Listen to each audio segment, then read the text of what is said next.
Her gece bitkin halde eve dönen 16 yaşındaki kızının neden bu kadar yorgun olduğunu merak eden bir baba odasına gizli bir kamera yerleştirdi.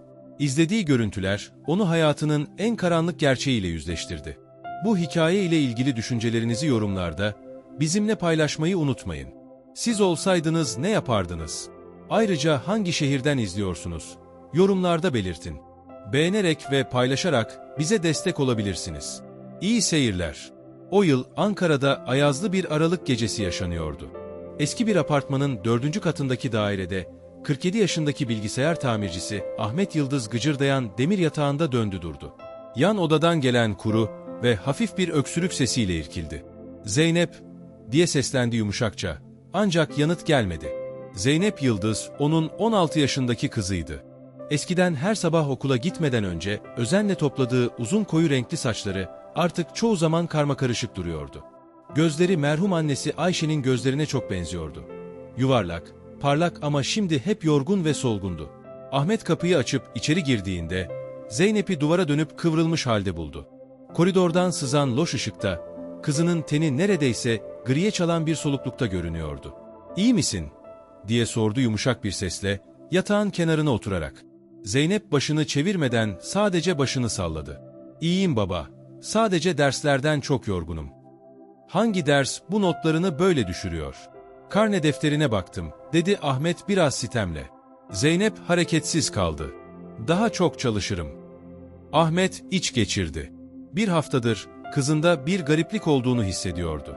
Bazen gecenin bir yarısı çığlık atarak uyanıyor. Sonra başını tutarak kendini sakinleştirmeye çalışıyordu. Bazen sadece birkaç lokma yiyor.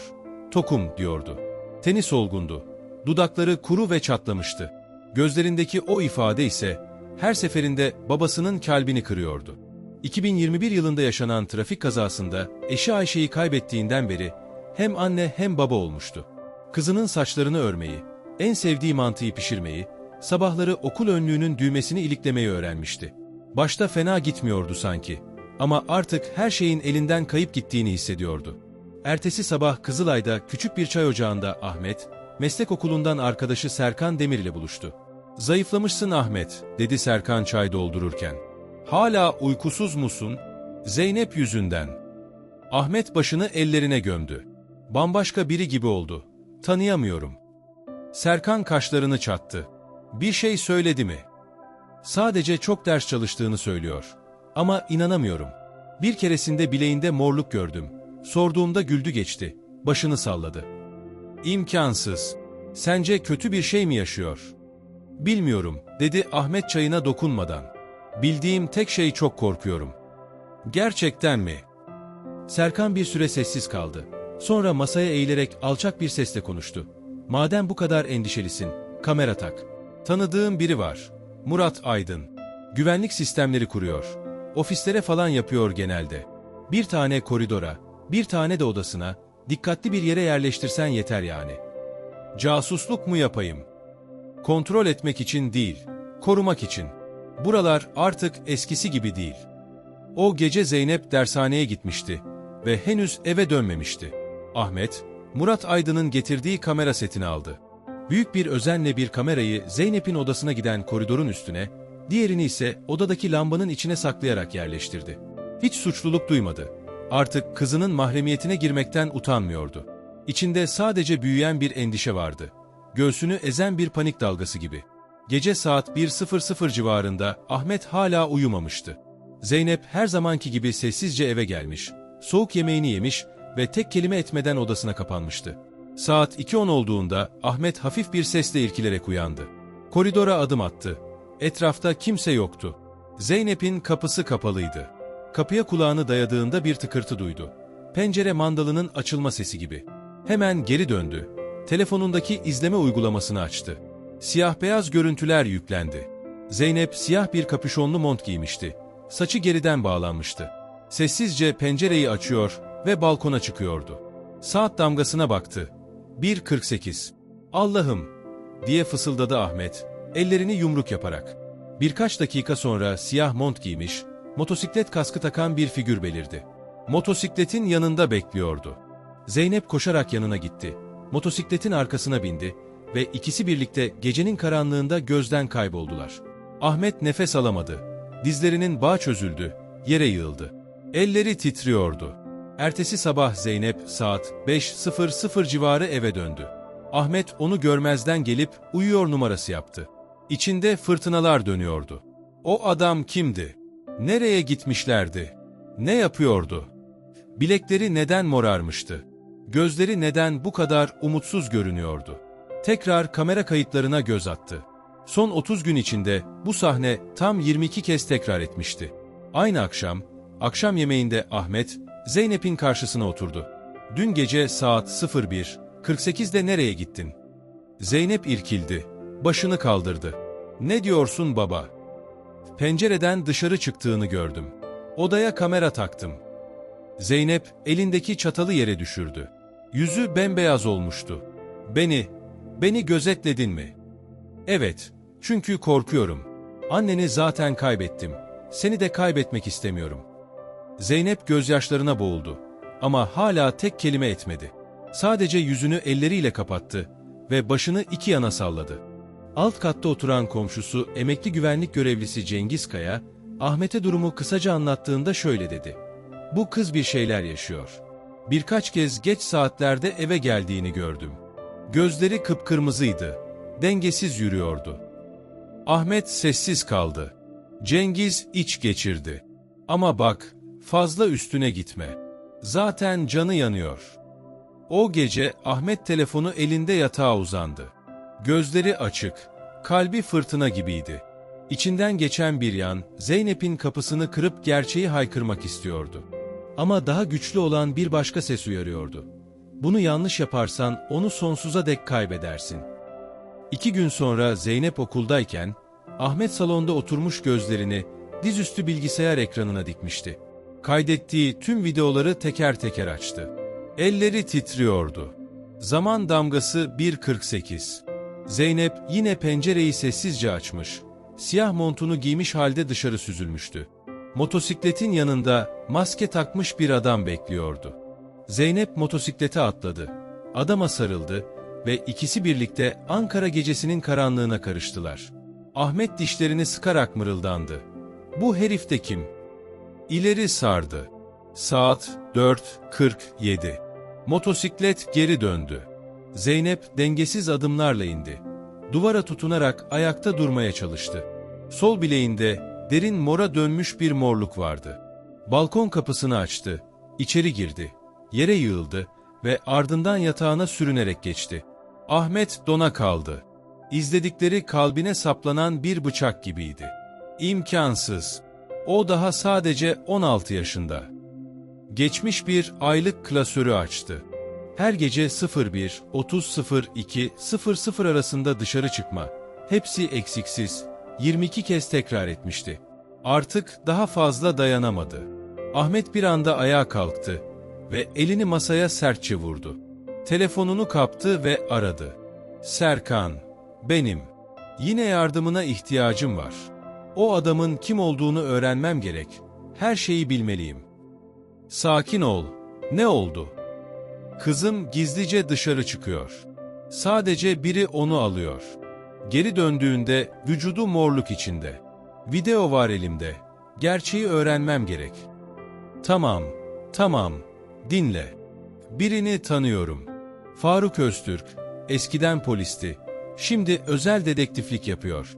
Numaranı ona veririm. Ama Ahmet, sakın düşünmeden bir şey yapma. Dikkatli ol. Biri kızımı incitiyor olabilirken burada öylece oturamam." O akşam Zeynep eve geldiğinde Ahmet ses tonunu olabildiğince nötr tutmaya çalıştı. "Akşam yemeği yedin mi?" "Okulda sandviç yedim." "Yarın seni ben okula götüreyim mi?"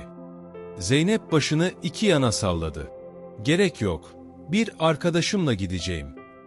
"Hangi arkadaş?" Bir an duraksadı. Elif. Matematik sınıfından." Ahmet başını salladı ama gözlerini kızının yüzünden ayırmadı. O gece başka bir videoyu daha izledi. Görüntüde Zeynep yatağında oturuyordu. Telefonunu açtı ve kulaklıkla bir sesli mesajı dinledi. Ne söylendiği anlaşılmıyordu. Ama ardından başını yastığa gömdü ve sessizce ağlamaya başladı. Ahmet ekrana kilitlendi. Dudaklarını o kadar sıkmıştı ki kanamıştı. Ertesi sabah Ahmet, Serkan'ın önerdiği özel dedektif Faruk Öztürk ile Keçiören'deki Bahçeli Evler Sokak Kıraathanesi'nde buluştu. Faruk 52 yaşlarında, soğuk bakışlı, zayıf yapılı bir adamdı. "Video var demiştin, göster." Ahmet dizüstü bilgisayarını açtı. Faruk, Zeynep'in gizlice evden çıkmasını, motosiklete binmesini ve morluklarla geri dönmesini gösteren videoyu dikkatle izledi. 5 dakika sonra başını salladı. "Şüphe uyandırmaya yeter. Eğer balkonun altını da gösteren kayıtlar varsa, motosikletin güzergahını izlemeye başlarım. Hepsi var. Gerekli olan şey şu: bir isim, bir yüz ve gittikleri yerler. Bunları öğrenince kızının neyin içine çekildiğini sana anlatırım." "Ne kadar sürer?" "1 hafta ver bana." "Ama Ahmet," dedi gözlerinin içine bakarak, "gerçek düşündüğünden daha korkunç çıkarsa hazır mısın?" Ahmet yumruklarını sıktı. "Eşimi kaybettim. Kızımı da kaybedemem." 3 gün sonra Faruk aradı. Sesi endişeliydi. "Müsait misin? Bu gece benimle gel. 3 gecedir onları takip ediyorum. Ama hazır olman gerek." O gece ikisi de yüzlerini maske ve kasketle gizlediler. Siyah renkli motosikleti Ankara plakasıyla sessizce takip ettiler. Motosiklet kırmızı tabelalı küçük bir barın önünde durdu. "Mavi Dalga Barı," Faruk fısıldadı. "Burası genelde orta yaşlı adamların takıldığı bir yer. Girişte kontrol noktası var. Ben biraz sonra içeri girerim. Sen normal bir müşteri gibi davran, şüphe çekme." Ahmet yutkundu. Kırmızı ahşap kapıdan içeri girdi. Loş sarı ışıklar titriyor. İçeri ağır bir alkol ve sigara kokusu hakimdi. 40'lı yaşlarında kel bir adam onu süzdü. "Randevun var mı?" "Murat gönderdi. Buranın ortamı iyiymiş." Adam bir an baktı. Sonra başıyla işaret etti. "Şuraya otur." Ahmet sessizce içeri süzüldü. İçeride kulakları tırmalayan bir müzik eşliğinde kısa etekli, makyajlı genç kızlar masalar arasında içki servisi yapıyor. Sahte gülümsemelerle dolaşıyordu. Ve o an Zeynep'i gördü. Kafasını öne eğmişti. Elinde bir içki şişesi vardı. Orta yaşlı, suratı al al olmuş bir adamın bardağına içki dolduruyordu. Adamın sarhoş sesi ve bakışları Ahmet'in kanını dondurdu. "Hadi ama güzelim, bir gülümse. Sana böyle asık suratlı olmayı kim öğretti?" Zeynep tedirgin bir şekilde bir adım geri attı. Adam kahkahayı bastı ve Zeynep'in kolunu sertçe çekti. Kızcağız irkildi. Elindeki içki şişesini yere düşürdü. Camın şiddetle parçalanma sesi, bardaki bütün ortamı birkaç saniyeliğine buz kestirdi. Arka taraftan beyaz gömlek giymiş kel, şişman bir adam öfkeyle dışarı fırladı ve hızla Zeynep'e yöneldi. "Bu da ne lan şimdi?" diye bağırdı. Zeynep başını eğdi. "Ben özür dilerim, Hakan Bey." Yanından geçen başka bir kız usulca Ahmet'in kulağına fısıldadı. "Burasının sahibi. Onunla papaz olursan buradan sağ çıkamazsın." Hakan Koç, Ahmet'in bakışlarını fark etmiş gibi dik dik ona döndü. Sert adımlarla geldi. Zeynep ile Ahmet'in arasına girip gözlerini kıstı. "Yeni misin? Yüzün bir yerden tanıdık geliyor. Sadece şöyle bir bakmak istedim." "Ortam hareketliymiş," dedi Ahmet kendini zor sakin tutarak. "Sadece bakıyorsan bile nereye baktığına dikkat et. Burası öyle ulu orta yer değil. Fazla göz temasını sevmeyiz burada." Hakan küçümseyen bir ifadeyle sırtını dönüp uzaklaştı. O esnada başka bir kız Zeynep'i kolundan tutup arka tarafa sürükledi. Ama kaybolmadan önce Zeynep, Ahmet'le göz göze geldi. Bakışlarında korku, şaşkınlık ve derin bir kırılmışlık vardı. Ahmet gözlerini kaçırdı. Yumruk yaptığı ellerini o kadar sıkmıştı ki tırnakları avucunun içine geçmiş, deri yırtılmıştı. Faruk Öztürk içeride başka bir köşeden gelerek biraz sipariş veriyormuş gibi yaptı ve Ahmet'in yanına yaklaşarak sessizce konuştu. "Hemen çık. Yüzünü unutmasın istemiyoruz." Dışarıda Ahmet barın duvarına yaslandı. Yüzü bembeyazdı. Faruk sigarasından bir nefes çekti. Bir süre sessiz kaldı. Sonra konuştu. Artık anladın değil mi? O kız kendi isteğiyle gitmiyor oraya. Ama bu olay soruşturulursa adam, kendi rızası vardı diyecek. Mevcut yasalar açık. Zorlama ve baskı yoksa 16 yaşındaki bir çocuğu bile korumuyor. Ahmet gözlerini kapattı ve fısıldadı. Kızımı kurtarmalıyım. Neyse gerekiyorsa yapacağım. 2 gün sonra Ahmet, Numune Devlet Hastanesi'ndeki bakım vardiyasına gitmedi. Hastayım diyerek izin aldı. Gerçekte ise o gece hiç uyuyamamıştı. Gözlerinin önünden aynı sahneler geçip duruyordu. Zeynep'in korkulu bakışları, morarmış bileği, Hakan Koç'un tehditkar sözleri ve acı gerçek. Kızı gizli bir barda yetişkin adamlara içki servisi yapıyordu. Küçücük mutfağında oturdu. Videoyu bir kez daha oynattı. Her izleyişinde içi parçalanıyordu. Zeynep bunların hiçbirini hak etmiyordu. Saat tam 00:45'te eski montunu, bir kasket ve maske taktı. Faruk'un verdiği küçük göğüs kamerasını gömleğine sabitledi. Yanına küçük bir çakı da aldı. Kullanmak için değil, kendini hatırlatmak için. Bu kez geri dönüş yoktu. Telefonundan canlı görüntüye baktı. Zeynep tekrar odasından çıkmaya hazırlanıyordu. Saat 1:41. Sessizce pencereye tırmandı ve aşağı indi. Ahmet apartman boşluğundaki merdiven altına gizlendi. Kalbi deli gibi atıyordu. Aynı maskeli genç adam tanıdık motosikletle Zeynep'i aldı. "Yine o," diye hırladı Ahmet. Gizlice gece otobüsüne binerek peşlerine düştü. Faruk GPS üzerinden takip ediyordu. Motosiklet tahmin ettiği gibi yine ulusun arka sokaklarına, yasa dışı barların olduğu bölgeye yöneldi. Saat 2:12. Ahmet Mavi, dalga barının tam karşısında durdu. Mavi neon tabela loş şekilde yanıyordu. Sadece bir kez daha görmem yeter," diye mırıldandı. İçeri adımını atar atmaz kulaklarını sağır eden müzik beynine çarptı. Hava sigara dumanı ve ucuz şarap kokusuyla boğucuydu. Mekan karanlıktı. Yalnızca birkaç masa hala doluydu. Kırmızı kısa etekli ve beyaz bluzlu genç kızlar adeta üzgün kuklalar gibi salonun içinde dolaşıyor. İçki servis ediyordu. Zeynep bar tezgahının kenarında dikiliyordu. Yüzünde hiç makyaj yoktu. Gözleri bomboştu. Yanında yaklaşık 50 yaşlarında bir adam oturmuştu. Elinde kadehiyle konuşuyor ve sırıtıyordu. "Hadi ama güzelim, surat asma öyle. Bir gülümse, sana 50 lira bahşiş veririm." Zeynep bakışlarını kaçırarak şişeyi alıp adama içki koydu. Adam bir anda elini onun beline koydu. Zeynep hafifçe irkildi. "Yeni gelmişsin galiba. Yeni kızlar her zaman en lezzetli olur." Çıt. Bardaktan gelen hafif bir tıngırtı sesi. Ahmet yumruklarını sıktı. Gözleri öfkeyle alev alev yanıyordu. O sırada kıvırcık kızıl kahverengi saçlı, yaklaşık 18 yaşlarında bir kız yanına geldi. "İlk kez mi geliyorsun?" diye sordu. "Ben Selin. Biriyle oturmak ister misin? Seni özel odaya götürebilirim." Ahmet dişlerini sıktı. "Şu köşedeki kız. Onun adı ne?" Selin bir göz attı. Sonra başını iki yana salladı. "Ona bulaşma. Hakan dün gece onu sabaha kadar arka odada kilitli tuttu. Bir müşteriyi reddettiği için." "Ne?" Selin biraz daha yaklaştı. Sesi fısıltıya döndü. "Adı Zeynep. Genç ama inatçı. Yine de yeterince tehdit alınca o da diğerleri gibi yumuşuyor. Yönetici kameraları kuruyor. Müşterilere servis yapanları gizlice kaydediyor. Sonra da bu görüntülerle tehdit ediyor. Hepsi aynı şeyi yaşıyor." Ahmet'in dünyası başına yıkıldı. Zeynep'e doğru yürümek üzereyken Hakan Koç bir anda ortaya çıktı. Yüzünde sinsi bir sırıtışla yolunu kesti. "Hep o kıza mı ilgilisin sen? Bir sorun mu var?" "Hayır, sadece tanıdık geldi yüzü." "Burada hiçbir şey tanıdık değildir. Tek kural var. Soru yok, göz teması yok, dokunmak yok, parasını vermediysen tabii." Ahmet yutkundu, geri çekildi. Kendini zor da olsa tuttu. Sabırlı olmalıydı. Kanıt gerekirdi.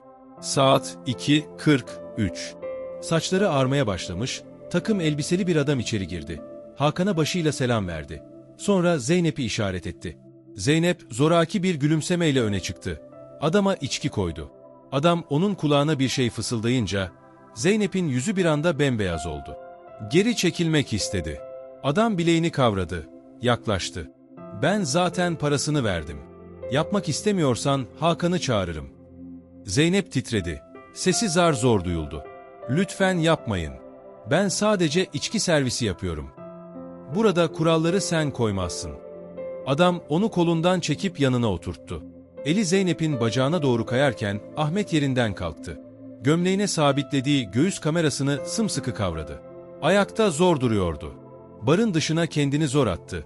Hava almak ister gibi soluyordu. 30'lu yaşlarında bir erkek garson yanından geçerken Ahmet'in halini görünce durdu. "Su ister misiniz?" Ahmet kendini toparladı. "Sana bir şey sorabilir miyim? Buranın ruhsatı var mı?" Adam alayla burnundan soludu. "Burada ruhsat dediğin ağzını silmeye yarar." Ahmet mavi dalga barından çıkan biri değil, boğulan biri gibiydi. Dışarıda ince bir yağmur başlamıştı. Faruk Öztürk çoktan arabada bekliyordu. Kapıyı açtı. "Kayıt aldın mı?" "Evet. Yüz net, ses net." "Güzel. Ama hemen polise gitme. Hakan'ın bağlantıları varsa delilleri gömerler." Ahmet sessizdi. Dişlerini öyle sıkmıştı ki dudakları kanamıştı. "Kızımı kurtarmalıyım. Gerekirse canımı veririm." Ertesi sabah Zeynep kahvaltıda sessizce oturuyordu. Hiçbir şey söylemiyordu. Ahmet doğal bir tonla konuşmaya çalıştı. "Gece iyi uyuyabildin mi?" İşte," dedi Zeynep gözlerini sulu lapa kasesine dikerek. "Akşam geç işim var. Yeni bir şirkete bilgisayar tamiri. Geç döneceğim." Zeynep başını salladı. "Tamam." Odasına giderken Ahmet kilit sesini duydu. Ardından arkada, koridorda bekleyen Serkan Demir'e döndü. Serkan'ın yüzü gergindi. "Bana bak Ahmet, bu artık sadece senin meselen değil." "Biliyorum. Medya lazım, güvenilir biri. Polis işlem yapmaz. Halkın baskısı olmadan kimse sömürülen çocukları aldırmaz. Tanıdığın biri var mı?" Serkan kısa bir süre sessiz kaldı. Sonra başını eğerek konuştu. "Nesrin Eren. Araştırmacı, gazeteci. Hürriyet gazetesinde çalışıyor. Samsun'da o çocuk barı çetesini ortaya çıkaran kişi, o tüm ağı çökertti." Ahmet başını salladı. "Numarasını ver bana." Yumruğunu sıktı. Aklında yıllar öncesinden Zeynep'in sesi çınladı. Baharda bir öğleden sonra masum bir kahkahayla söylemişti. "Baba, biliyor musun? Ben mimar olmak istiyorum. Dünyanın her yerini tasarlamak." Şimdi ise kendini bile çizmeye cesaret edemiyordu. Ertesi gün öğleden sonra Ahmet, Bahçeli Evler Sokak Kıraathanesi'nde Faruk Öztürk'le buluştu. Masada kahverengi bir zarf vardı. Faruk günlerdir süren gözetim ve araştırmaların dosyasını o zarfa koymuştu. Zarfı Ahmet'in önüne kaydırdı. Gözlerini kahvesinden ayırmadan. Adı Suat Yavuz. 21 yaşında. 18'inde okulu bırakmış. Daha önce Trabzon'da 15 yaşındaki bir kızı kandırdığı için gözaltına alınmış. Ama ailesi pahalı bir avukat tutup dosyayı kapattırmış. Çevresi iğrenç biri olduğunu iyi biliyor. Ahmet dosyayı açtı. Elleri titriyordu. Çıkan fotoğraflar flu ama ürkütücüydü. Uzun kahverengi saçlı, küpe takmış, sinsice bakan bir genç Ankara Garı'nın çıkışında duruyordu. Yanından pek çok lise öğrencisi geçiyordu. Faruk anlatmaya devam etti. Zeynep'e 3 nolu çıkışta yanaştı. "Klasiği bu zaten. Nota kağıdı düşürür. Eski bir gitarist gibi davranır. Babam hasta, müziği bırakmak zorunda kaldım diye kandırır. Yani mağdur numarası." Ahmet dişlerinin arasından acı bir nefes verdi. "Bildik numara. Acındırma tiyatrosu." Faruk başını salladı. "Başka bir kıza söylediklerini de kaydettim. Tatlı dille yaklaşıyor, sahte bağ kuruyor. Sonra güveni kazandığında 25.000 lira borcum var. Öleceğim hikayesi başlıyor." Ahmet dosyayı sımsıkı kavradı. "Ve benim kızım sevgilisini kurtardığını sanıyor." Faruk elini onun omzuna koydu. Sesi yavaşladı. "Bu adam bir parazit. Babasız, annesiz, travma yaşamış kızları bulur. Zeynep annesini kaybetti. Duygusal ve hassas. O da bu açığı gördü." Ahmet dişlerinin arasından hırladı. "Eğer bir gün elime geçerse onu." Faruk lafını böldü. "Öldürmek kolay. Ama o zaman her şeyi kaybedersin. Zeynep bir daha asla toparlanamaz. Delil lazım, sağlam bir plan lazım." O gece Ahmet odasında yalnız oturuyordu. Telefon ekranının soluk ışığı zayıflamış yüzüne gölgeler düşürüyordu. Faruk'un verdiği ses kaydını açtı. "Zeynep, özür dilerim. Ama eğer bu parayı bulamazsam beni öldürecekler. Anlamıyorsun sen. Hala babanla yaşıyorsun. Ama benim sadece sen varsın. Her şeyi yaparım. Seni kaybetmek istemiyorum. Bir yer var. Çok kolay. Sadece içki servisi yapılıyor. Müzik çalıyor. Bana gerçekten yardım etmiş olursun. Sadece birkaç hafta. Zeynep'in sesi bir yaprak kadar narin ve kırılgandı. Sana güveniyorum. Denerim. Bir şey onun içinde paramparça oldu. Sanki yavaş yavaş ölüyordu. Ertesi gün Serkan Demir, Ahmet'in evine elinde bir gazeteyle geldi. Gazeteyi masaya sertçe bıraktı. Bunu gördün mü? Gazetenin ön sayfasında Suat yeraltı müzik stüdyolarından biriyle bağlantılıydı. Polis baskın yapmıştı ama delil yetersizliğinden serbest kalmıştı. Bu herif tam bir yılan, dedi Serkan. Ahmet dişlerinin arasından tısladı. Onu videoya almak istiyorum. Parayı alırken, sesiyle, görüntüsüyle onu. Sen mi kandıracaksın? Gerekirse evet. Kendi elimle tuzağa düşüreceğim. Serkan duraksadı. Bu iş çok tehlikeli olabilir. Zeynep'in her gece oraya gitmesine izin vermek daha mı güvenli? Her sabah uyanıp hala yaşıyor mu diye düşünmek daha mı az tehlikeli? O gece Ahmet evden farklı bir kıyafetle çıktı. Uzun bir kaban giymişti, gözlük takmıştı ve gömleğinin düğmesine iliştirilmiş mini bir kamera vardı. Faruk, Öztürk Mavi Dalga Barı'nın yakınına bir gözetleme aracı yerleştirmişti. İçeride Suat, Yavuz Bar tezgahının ucunda Hakan Koç ile kahkahalar atarak sohbet ediyordu. Üzerinde deri bir ceket vardı, sigara içiyor, kendinden emin ve ukala tavırlar sergiliyordu. Ahmet yakındaki bir masaya oturdu. Yanındaki sandalyeye gizlice bir ses kayıt cihazı yerleştirdi. "O kız bayağı söz dinliyor değil mi?" diye sordu Hakan, çevresine bakınarak. "Çocuk oyuncağı," dedi Suat dudaklarını büzerek. "Dün gece işi bırakacağımı söyledim. Ağlamaya başladı. Bir düşün, aşık olmuş bir küçük kız. Kontrol etmesi en kolay şey." Hakan burun kıvırdı. Cebinden zarf çıkardı. "Al şunu. Ama unutma, konuşturma onu. Basın falan ortaya çıkarsa her şeyi silerim. Suçu da sana yıkarım. Rahat ol." Ona dedim ki, "Mafyaya borcum var. Beni öldürürler." Korkudan tir tir titriyor. Ahmet'in elleri tuttuğu bardakta titremeye başladı. İçinde öfke kabarıyordu. Damarları çatlayacak gibiydi. O sırada önceki gece gördüğü garson Kaan Yılmaz yanından geçerken başını eğip fısıldadı. "Dikkatli ol." Hakan girişte birini görevlendirdi. "Şüpheli biri olursa ortadan kaybolur."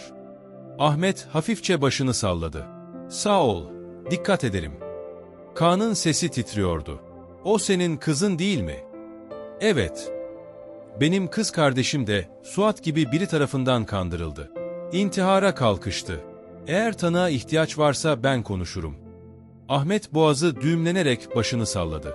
"İsmin Kaan Yılmaz. Kız kardeşin Deniz. Yardım ederim." Eve dönüş yolunda Ahmet kayıtları yeniden dinledi. Suat ve Hakan'ın sesleri karanlıkta yankılanıyordu.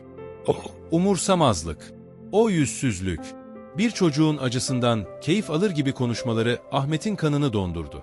Eve vardığında Zeynep çoktan uyumuştu. Ahmet sessizce odasının kapısında durdu. Kapı aralığından içeri baktı. Zeynep yorganın altında kıvrılmış, bir yastığa sarılmış halde yatıyordu. Gözleri sıkı sıkıya kapalıydı. Masadaki okul defterleri hala açıktı. Yazılar bir cümlenin ortasında kesilmişti. Ahmet dişlerini sıkarak fısıldadı. "Seni kurtaracağım. Gerekirse o şeytanları yerle bir ederim." Ertesi sabah Ahmet yeniden Faruk Öztürk ile buluştu. Tüm yeni video ve ses kayıtlarını teslim etti. Faruk dosyaları inceledi. Ardından mırıldandı. "Bu yeter. Dolaylı bir itiraf var. Parayı teslim alma görüntüsü var. Bir de potansiyel tanık. Ama bu haliyle direkt mahkemeye gidilmez. Polis işi kapatır. Basına gitmemiz şart. Herkesin duyacağı kadar yüksek sesle. Nesrin Eren." "Evet, onunla iletişime geçtim. Yarın gece seninle buluşmayı kabul etti." Ahmet başını salladı. Gözlerindeki şey umut değildi. Bir fırtınaydı. Patlamaya hazır. O öğleden sonra Zeynep okuldan eve geldiğinde Ahmet kapıda bekliyordu. Yüzünde öfke yoktu. Sorgulayan bir ifade de yoktu. Sadece sessiz, derin bir durgunluk vardı. Bir fırtınadan önce gelen ölüm sessizliği gibi. Zeynep ayakkabılarını çıkardı. Çantasını astı ve sessizce mutfağa geçti. "Bir şey yedin mi?" diye sordu Ahmet su doldururken. "Hayır," dedi Zeynep, sesi kısık ve yorgun. Ahmet su bardağını önüne koydu ve karşısına oturdu. "Benimle dürüst olabilir misin?" Zeynep dona kaldı. "Neden bahsediyorsun?" "Oraya kendi isteğinle gitmediğini biliyorum." Zeynep masaya bakmaya devam etti. "Hakan'ın oraya kameralar yerleştirdiğini biliyorum. O görüntülerle seni tehdit ettiklerini biliyorum. Ve biliyorum ki çok korkuyorsun."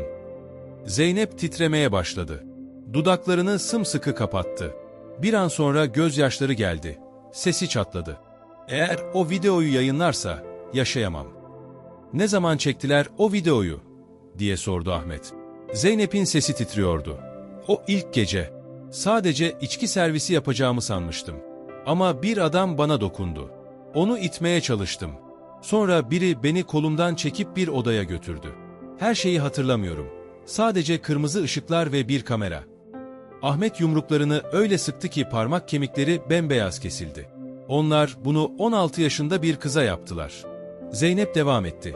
"Hakan dedi ki, eğer konuşursam o videoyu okula gönderirmiş, internete koyarmış. Eğer annem hayatta olsaydı, utanırdı. Sen de işini kaybedersin, bizi öldürürler. Kimsenin seni bu şekilde yok etmeye hakkı yok." Zeynep yüzünü ellerine gömüp hıçkırarak ağladı. "Özür dilerim. Sadece Suat'a yardım etmek istemiştim. Aptaldım." Ahmet onu kollarına aldı. Hiçbir şey söylemedi. Boğazı yanıyordu ama kalbi buz gibiydi. Ertesi sabah Ahmet en net kamera görüntülerinin bulunduğu USB belleği alarak Faruk Öztürk'le buluştu. Görüntülerde Zeynep'in gece evden çıkışı ve morluklarla dönüşü açıkça görünüyordu. Faruk elindeki sert kahvesinden bir yudum aldı. "Ne yapmayı düşünüyorsun?" "Polise vereceğim." Faruk kaşlarını çattı. "Sana söyledim. Halk baskısı olmadan polis kılını kıpırdatmaz. Denem gerek. Eğer reddederlerse o zaman onları ifşa etmem için elimde sebep olur." Ahmet Çankaya Karakolu'na gitti. Görevli memur 32 yaşlarında, düzgün giyimli, ifadesi soğukkanlı bir kadındı. Adı Deniz Aydın'dı. Deniz ilk raporu gözden geçirdikten sonra sordu. "Hangi suçu bildiriyorsunuz?" "Reşit olmayan birine yönelik sömürü, şantaj için kayıt yapma, zorla çalıştırma." Deniz bilgisayara yazarken sordu. "Mağdurun adı?" "Zeynep Yıldız, 16 yaşında. Benim kızım." "Şüphelilerin adı?" "Hakan Koç, Mavi Dalga Barı'nın sahibi ve Suat Yavuz, kızı kandıran kişi." Deniz durdu. "Zeynep sizinle birlikte yaşıyor değil mi? Size açıkça zorlandığını söyledi mi?" Ahmet yumruklarını sıktı. "Travma yaşıyor. Ama video var. Gece evden kaçtığı, morluklarla geri döndüğü açıkça görülüyor." USB'yi uzattı. Deniz belleği bilgisayara taktı. Görüntülere hızlıca göz attı. Ardından başını iki yana salladı. "Ahmet Bey, mevcut yasalara göre 16 yaşından itibaren açık bir zorlama kanıtı olmadan bu tür durumlarda sömürü suçu işlenmiş sayılmaz." "Ne? Bu yeterli değil mi? Adamın geçmişi var. Kızım morluk içinde, geceleri onunla kaçıyor. Endişenizi anlıyorum. Ama görüntülerde doğrudan suç teşkil edecek bir eylem yok. Kız çocuğu henüz resmi bir şikayette yapmamış. Şantaj dediğiniz videoya dair elimizde delil yok. Ama o tehdit etti. Eğer Zeynep konuşursa videoyu yayacak." Deniz omuz silkti. "Varsayımlarla işlem yapamayız. Hakan Koç'un çektiği o videoyu getirirseniz dosya açarız. O videoyu ben değil, Hakan elinde tutuyor. Kızımı onunla tehdit ediyor. O zaman üzgünüm. Dolaylı ifadelerle soruşturma başlatamayız." Ahmet ayağa fırladı. Sesi kısık ama öfke doluydu. "Yani bir çocuk gizlice kayda alınıp istismar edilirse, polis ancak video internete düşerse mi harekete geçer?" Deniz soğuk bir ifadeyle cevap verdi. "Ben sadece prosedürü uyguluyorum. Daha fazla delil toplarsanız geri gelin." Faruk Ahmet'i dışarı çıkardı. Kapı arkasından kapanır kapanmaz Ahmet duvara öyle bir yumruk attı ki parmakları parçalandı. Üniforma giymiş robotlar. Sadece yönetmelik ezberleyip uyguluyorlar. Faruk derin bir iç çekti. "Sana söyledim. Onlar hiçbir şey yapmaz. Bu sistem güçlü olanı korur. Senin gibi babaları parçalar. Sessiz kalamam." O gece Ahmet eve döndü. Zeynep odasının köşesine kıvrılmış, yastığına sarılmış, Bomboş gözlerle duruyordu. Yanına oturdu. "Özür dilerim. Polise gittim." Zeynep tepki vermedi. Reddettiler. Rızası varmış dediler. Delil yetersizmiş. 16 yaşındaki bir çocuk açıkça yardım istemedikçe korunmayı hak etmiyormuş. Zeynep'in yanağından tek bir damla yaş süzüldü. "Yani suçlu olan benim, öyle mi?" "Hayır. Sen kurbansın. Sen benim kızımsın." Zeynep fısıldadı. "Baba, eğer ben hiç olmasaydım her şey daha kolay olurdu." Ahmet irkildi. Onu sıkıca kucakladı. "Bunu bir daha asla söyleme. Sen varsın diye yaşıyorum ben." Zeynep mırıldandı. "Ne yaptığımı bilsen benden nefret edersin." "Hayır. Ben sadece sana bunu yaşatanlardan nefret ederim." O gece Zeynep uyuduktan sonra Ahmet masasının başına geçti. Kaydedilen tüm videoları, ses kayıtlarını ve notları baştan sona gözden geçirdi. Kafasında bir plan şekillenmeye başlamıştı. Polis hareket etmeyecekse, o zaman elindeki her şeyle o harekete geçecekti. O gece Ankara'ya ince bir yağmur yağdı. Soğuk rutubet evin her köşesine sızıyordu. Saat 02:17'yi gösteriyordu. Ahmet uyuyamıyordu. Oturma odasında oturmuş, defalarca aynı videoları izliyordu. Gözleri kan çanağına dönmüş, yanıyordu. Her defasında Zeynep'in gece sessizce evden kaçışını gördüğünde, kalbi bir kez daha parçalanıyordu. Aniden banyodan akan su sesi geldi. Çok yüksek değildi ama bu saatte alışılmadık bir şeydi. Ahmet kaşlarını çattı. Zeynep bu saatlerde duş almazdı. Hızla banyoya yöneldi. Kapı aralıktı. Soluk bir ışık içeriden süzülüyordu. Kapıyı ittiğinde karşılaştığı manzara nefesini kesti. Zeynep, lavabonun önünde yere oturmuştu. Üzerindeki kıyafetler sırılsıklamdı. Uzun saçları yüzüne yapışmıştı. Musluk hala akıyordu. Akan su fayanslardaki kana karışmıştı. Sol bileği derin bir kesikle taze taze kanıyordu. "Zeynep!" diye bağırdı Ahmet, ona doğru koşarak. Zeynep gözlerini hafifçe araladı. Fısıltıyla söyledi. "Özür dilerim. Ne yaptığımı bilsen benden nefret edersin." "Hayır, asla." Ahmet bir havlu kaptı, kesiye bastırdı. Ellerinin titremesine engel olamıyordu. "Bunu bir daha söyleme. Sen hiçbir yanlış yapmadın, hiçbir şey." Onu kucağına aldı. Kızının kanı gömleğine bulaştı. Merdivenleri koşarak indi. "Yardım edin. Birisi yardım etsin. Ambulans çağırın. Ne olur." Alt kattaki komşusu Cengiz Kaya sesi duyup kapısını açtı. Şaşkına dönmüştü. "Allah'ım, kıza ne oldu?" Kendini öldürmeye çalıştı. "Hemen hastaneye götürmeliyim." Cengiz paltoyu kaptı. "Araba garajda, hemen git." Arabada Ahmet, Zeynep'i sıkıca tutuyordu. Tekrar tekrar fısıldıyordu. "İyi olacaksın. Yanındayım. Söz, geçecek." Numune Devlet Hastanesi'nin ışıkları yağmurun altında parlıyordu. Doktorlar hızla Zeynep'i acil servise götürdü. Ahmet kapıda durduruldu. Kanlar içindeydi. Gözlerini kapıya dikmiş, taş kesilmişti. Orta yaşlı, saçlarını arkadan toplamış bir kadın dışarı çıktı. Yaka kartında şu yazıyordu: "Doktor Sema Yücel. Zeynep Yıldız'ın babası siz misiniz?" "Evet." "Durumu nasıl?" "Kanamayı durdurduk. Kesik derindi ama hayati tehlike yok. Ama bu onun ilk girişimi değil gibi görünüyor." "Ne demek istiyorsunuz?" "Sağ bileğinde daha önce yapılmış izler var. Jilet benzeri bir şeyle yapılmış. Psikolojik durumu çok hassas. Onu bir süre çocuk psikiyatri servisine yatırmanızı öneriyorum." Ahmet başını salladı. Robot gibi. "Ne gerekiyorsa yapın. Ne gerekiyorsa."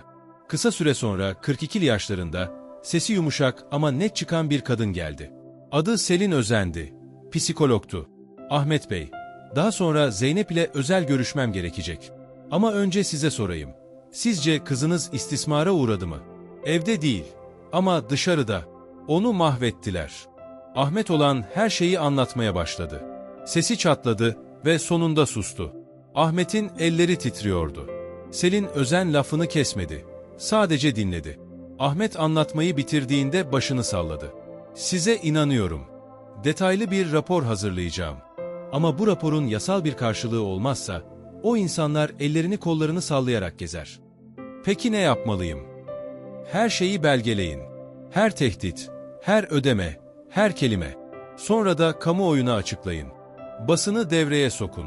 Ses yeterince yükselirse, hukuk ancak o zaman duyabilir. O akşam Zeynep gözlerini araladı. Yorgun ve bulanık bakışlarla çevresine baktı. Ahmet yatağın başucunda oturuyordu. Elini tuttu. "Buradayım. Beni duyuyor musun canım?" Zeynep zayıf bir baş hareketiyle evet dedi. "Neden yavrum? Neden böyle bir şey yaptın?" "Yoruldum artık. Dayanamıyordum. Her gözümü açışımda korkuyorum. Okula her gidişimde utanıyorum. Biri öğrenecek diye içimde hep o korku. Hiç kimsenin seni kırlı hissettirmeye hakkı yok. Sen hiçbir yanlış yapmadın. Utanç duyması gerekenler sana bunu yapanlar. Beni bırakmayacaksın değil mi?" Ahmet elini sıkıca tuttu. "Anneni kaybettim. Seni de kaybetmeyeceğime yemin ederim." Ertesi gün Ahmet hastanenin yakınındaki bir eczaneye gitti. Gizli kamera ekipmanı arıyordu. Gözlüklü, 43 yaşlarında bir adam tezgahın arkasındaydı. Adı Kemal Arslan'dı.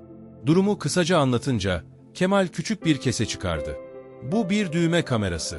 HD kalitesinde, hafıza kartına kayıt yapar. Mikrofonu içinde 3 saate kadar kesintisiz çekim yapar. 2 tane alayım." "Ne yapmayı planlıyorsun?" "Hakan ile yüzleşeceğim. Her tehdidi, her ödemeyi kaydedeceğim. Kızımın boşuna ölmesine izin vermeyeceğim." Kemal bir an duraksadı. Sonra yavaşça konuştu. "Benim de bir kız kardeşim vardı. Buna benzer bir şey yaşadı. Hayatta kalamadı. Başka bir şeye ihtiyacın olursa bana gel." O gece Ahmet düğme kameraları gömleğine dikti. Konuşma pratiği yaptı. Açıyı ayarladı. Sesi test etti. Ama aklından çıkmayan tek şey banyodaki o sahneydi. Kan ve suyun birleştiği o zemin, kapanmayan bir yara gibiydi. Telefonu çaldı. Faruk Öztürk'tü. "Bunu gerçekten yapmaya hazır mısın?" "Mecburum." "Dikkatli ol. Hakan'ın gözü her yerde. Şüphelenirse, o zaman en azından vazgeçmeyen bir baba olarak ölürüm." Faruk durdu. "Ben dışarıda bekleyeceğim. Herhangi bir işaret verirsen içeri girerim." Saat 2. Mavi dalga barı hala açıktı. Ahmet sıradan bir müşteri gibi içeri girdi. Hakan koç barın ucunda oturuyor. Yanında sarışın bir adamla kahkahalar atıyordu. Ahmet yakındaki bir masaya geçti. Gizli kamera düğmesine bastı. Hayatının savaşı başlamıştı. Bar hala kalabalıktı. Müzik boğuk biçimde çalıyor. Mavi ışıklar yanıp sönüyordu. Yüzler dumanlar içinde silik, yorgun ve hayalet gibiydi. Ahmet sabit duruyordu. Kamera çalışıyordu. Gözleri avını izleyen bir avcı gibiydi. Saat 21:11. Hakan arka odadan çıktı. Elinde bir zarf vardı. Gözleri buz gibiydi. Suat Yavuz barın ucundaydı. Ucuz şarabı bardağında döndürüp sırıtarak içiyordu. Ahmet ses kayıt cihazına yeniden bastı. Kamera 40 dakikadır kayıttaydı. Pilde hala 1 saat vardı. Hakan zarfı masaya bıraktı. Sesi alçak ama netti. 15 vardı ya, değil mi?" Suat güldü. "2 tanesi eksik. Ama telafi ettim. Söz dinliyor. Gerçekten de öyle." Hakan sırıttı. Dünkü yaşlı müşteri bayıldı. Ağzını açmaya bile cesaret edemedi. Bir tehdit yetti. Şimdi kedi gibi. "İlk kaydı hala sende mi?" "Tabii." O adam bacağına dokunduğunda nasıl titrediğini saniye saniye çektim. "Hepsi bende." Ahmet çenesini o kadar sıkmıştı ki kasları seyiriyordu. Elini masanın kenarına bastı. Neredeyse parmakları kırılacak gibiydi. Hakan etrafa bakındı ve alçak sesle mırıldandı. "Ama dikkatli olmak lazım. Kız kırılmak üzere. Dün gece tuvalette ağlıyordu. Eğer çökerse her şeyi silerim. Ankara'dan kaybolurum." "Ya sen?" "Benim teminatım var. Biri konuşursa ailesini dergilere manşet yaparım. İstersem görüntüleri kızın kendisi yollamış gibi gösteririm. Millet hemen inanır. Hatta görüntüleri sahte gibi gösteririm. Kızın kendi isteğiyle gönderdiğini söylerim. Millet hemen inanır zaten." Ahmet titredi. Bu son cümle sabır zincirinin son halkasını da kıran kurşundu. Ayağa kalktı. Köşedeki masada müşteri kılığında oturan Faruk Öztürk'e hafifçe başını eğdi. Faruk cebinden telefonunu çıkarıp hızlıca bir mesaj yazdı. O sırada Zeynep arka kapıdan çıktı. Elinde içki tepsisi vardı. Elleri titriyordu. 5 numaralı masada oturan göbekli bir adam elini kaldırdı. "Hadi bakalım güzelim. Buraya gel. Bir gülümse bakayım bana. Zeynep sahte bir gülümseme takındı. Ama gülümsemesi eğriydi, acı doluydu. Adam onu kucağına çekti. Zeynep olduğu yerde kaldı. Etrafına baktı. Gözleriyle sessizce yardım ister gibiydi. Ahmet telefonunu çıkarıp rol yaptı. Evet, dışarıdayım. Şimdi arabada bekliyorum. Hızla dışarı çıktı. 1 dakika sonra Faruk da peşinden geldi ve başıyla onayladı. Aldık. Görüntü net, ses temiz. Nesrin Eren'e göndermeliyiz. Daha fazla bekleyemeyiz. Ertesi sabah Ahmet gri montunu giydi ve Hürriyet gazetesinin merkezine gitti. Orada Nesrin Eren ile buluştu. Kamuoyunun tanıdığı bu araştırmacı gazeteci daha önce Samsun'daki çocuk istismarı ağını çökerten kişi olarak biliniyordu. 41 yaşlarında, kısa saçlı, keskin bakışlıydı. El sıkıştılar. "Ahmet Yıldız'sınız değil mi? Zeynep'in babası." "Evet ve size her şeyi vermeye hazırım." Masaya 3 USB bellek koydu. Kamera görüntülerinden alınmış baskılar, her görüşmenin notları ve detaylı bir rapor. Nesrin laptopunu açtı, USB'yi taktı ve ilk videoyu oynattı. Daha 2 dakika geçmeden kaşlarını çattı. Bu Hakan Koç'un itirafı ve Suat Yavuz'un parayı teslim aldığı an. Ses var, yüzler açık, zaman ve mekan belli. Bu haberi mümkün olan en kısa sürede yayınlamanızı istiyorum. Ne kadar tehlikeli bir işe girdiğinin farkındasın değil mi? Umurumda değil. Benim için önemli olan tek şey kızımın hayatta kalması. Nesrin başını salladı. Bu akşam Editorya'ya sunacağım. Haber pazartesi sabahı manşette olacak. Ama baskı gelecek, susturmaya çalışacaklar, her şeyi inkar edecekler, dava açacaklar. Hazır olmalısın. Gerekirse kimliğinizi ve Zeynep'in kimliğini gizleriz. Hayır, insanlar bilsin istiyorum. Ben onun babasıyım ve kızımın çöpe atılmasına izin vermeyeceğim. Nesrin uzun bir süre Ahmet'e baktı. Sonra yumuşak bir sesle konuştu. Bazı insanlar hayatları boyunca tek kelime edemez. Ama sen birkaç günde tüm sistemi titrettin. Ben sistemin titremesini değil, yıkılmasını istiyorum. Eve dönerken Ahmet hastaneye uğradı. Zeynep yatağında oturmuş, resim defterine bir şeyler karalıyordu. Ahmet'i görünce dudaklarını ısırdı, gözlerini kaçırdı. Ahmet yanına oturup elini tuttu. Tüm delilleri verdim. Haber pazartesi sabahı yayınlanacak. Zeynep defterine sımsıkı sarıldı. Sesi neredeyse duyulmayacak kadar kısıktı. Herkes öğrenecek. Onlara ceza verecekler mi? Evet. Ama asıl önemli olan senin hala hayatta olman ve hala bir insan olman. Zeynep'in gözlerinden yaşlar süzüldü. Özür dilerim. Hayır. Özür dileyecek bir şeyin yok. Pazartesi sabahı Türkiye'nin dört bir yanındaki gazetelerin manşetinde şu başlık vardı. Baba Ankara'daki çocuk istismarı çetesini ortaya çıkardı. Sanıkların kimlikleri açıklandı. Artık polis görmezden gelemezdi. Kamuoyunun baskısı ve medyanın etkisiyle 24 saat içinde resmi bir soruşturma başlatıldı. Gizli kamera görüntüleri incelendi ve doğrulandı. Mahkeme Hakan Koç ve Suat Yavuz hakkında acil yakalama kararı çıkardı. Suçlamalar, reşit olmayanları istismar etmek, video kayıtlarıyla şantaj yapmak ve tanıkları tehdit etmek. Mavi Dalga barı mühürlendi. Gece yapılan baskında polis içeride 17 yaşından küçük 14 kız çocuğu buldu. İnsanlık dışı koşullarda çalıştırılıyorlardı. Soğuk kelepçeler Hakan'ın bileklerine kapanırken o gazeteci kalabalığına dönüp bağırdı. "Arkamda adamlar var. Hepiniz pişman olacaksınız." O sırada önceden Ahmet'in şikayetini reddeden polis memuru Deniz Aydın sert bir ses tonuyla karşılık verdi. Bu sefer her şey gün yüzünde. "Pişman olacak olan sensin." Mavi Dalga barı vakası ortaya çıktıktan tam 3 ay sonra Ankara'ya bahar sessizce geldi. Yumuşak güneş, hafif esen rüzgarlar. Ahmet Zeynep'i şehirden uzaklaştırdı. Duman, gürültü ve her köşeye sinmiş karanlık hatıralardan uzak, yeni hayatları Akçaabat köyünde başladı. Başkentten yaklaşık 100 kilometre uzaklıkta, kuş sesleriyle uyanılan, çam ağaçları arasında kıvrılan toprak yolları olan küçük bir köy. Ahmet 20 yıldır sürdürdüğü bilgisayar tamirciliğini bıraktı. Tüm aletlerini sattı. Elde ettiği mütevazı gelirle ve bir çocuk koruma vakfından aldığı destekle kızına daha huzurlu bir hayat kurdu. Kırmızı kiremitli çatısı olan, dağlara bakan küçük bir kiralık eve yerleştiler. O sabah Zeynep verandada oturmuş, boş bir resim defterini tutuyordu. 16 yaşındaydı. eskisinden daha zayıf ama gözleri bambaşkaydı. Artık korku dolu değildi. Derin bir sükunet, şifa belirtileri. Ahmet 2 fincan ıhlamur getirdi. "Bugün ne yemeği yapıyoruz bakalım?" "Özel menü." Zeynep başını kaldırdı. Hafifçe gülümsedi. "Dün de patlıcan musakka demiştin. Ondan önceki günde." "Ne yapayım kızım? Hala eğitimdeyim. Bir gün doğru yapacağım." Zeynep güldü. O ses, Ahmet'in bir daha duyamamaktan korktuğu o neşeli ses. "Baba." "Efendim güzel kızım. Tamir işini gerçekten bıraktın mı?" "Evet. Artık tam zamanlı bir aşçıyım ve köyde yarı zamanlı bahçıvanım." Zeynep dizlerine başını koydu. Fısıltıyla konuştu. "Sana bu kadar şeyi bıraktırdığım için üzgünüm." Ahmet omzuna nazikçe elini koydu. "Bana hiçbir şeyi zorla yaptırmadın. Hepsini ben seçtim. Ve tekrar başlasam yine aynısını yapardım." Bir öğleden sonra Zeynep, arka bahçede otları temizleyen babasının yanına geldi. "Baba, bir şey çizdim."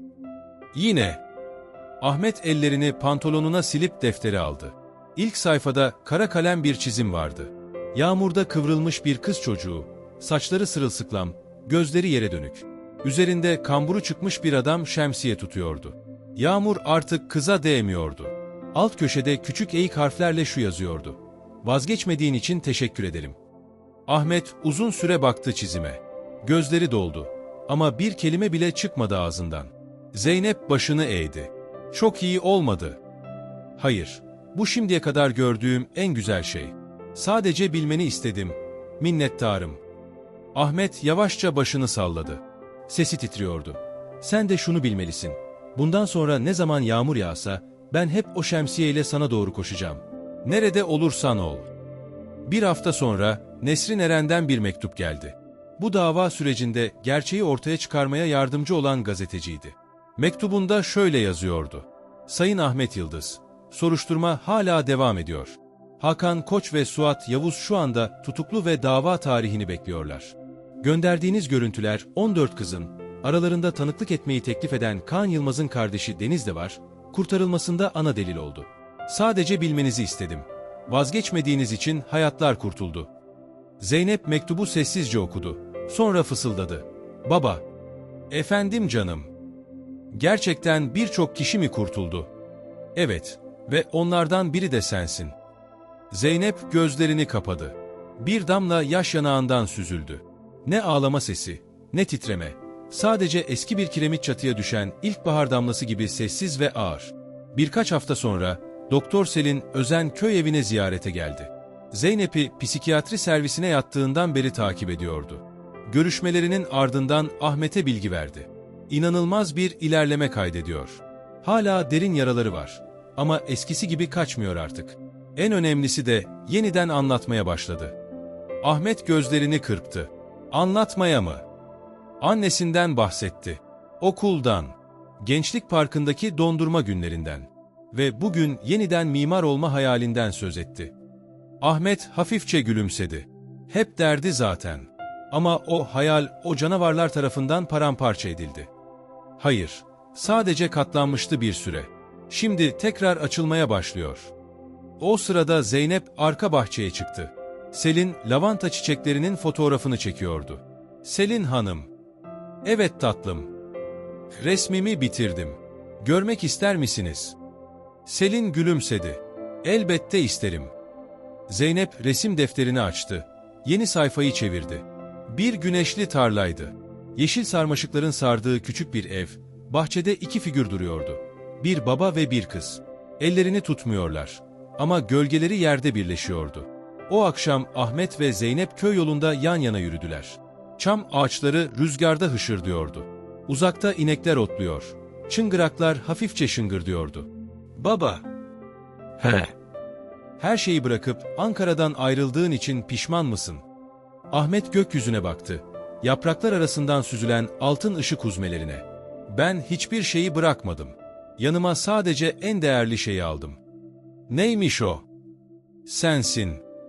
Zeynep babasının elini sımsıkı tuttu. Başka hiçbir şey söylemedi. Ama o sessizlik her şeyi anlattı. O günün sonunda küçük odalarında Ahmet, şemsiye çizimini duvara 4 küçük bantla dikkatlice yapıştırdı. Bir çerçeveye gerek yoktu.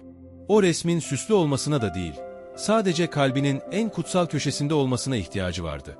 Masanın lambası altında o küçük cümle parlıyordu. Vazgeçmediğin için teşekkür ederim. Ahmet ve Zeynep'in hikayesi bize şunu hatırlatıyor. Büyükler sustuğunda kötülük büyür. Ama sadece bir baba bile vazgeçmezse, karanlığın içinden bir ışık geçebilir. Sebat, sevgi ve cesaret, sesi olmayan çocukları korumak için elimizdeki en güçlü silahlar bunlardır. Hukuk sistemi yavaş olabilir. Ama gerçek ortaya çıktığında hiçbir şey onun önünde duramaz. Asla vazgeçme. Çünkü bir yerlerde hala senin sesini bekleyen bir çocuk olabilir. Eğer bu hikaye kalbine dokunduysa, lütfen destek ver. Senin desteğin daha fazla sesi olmayan çocuğun sesini duyurmamıza yardımcı olacak.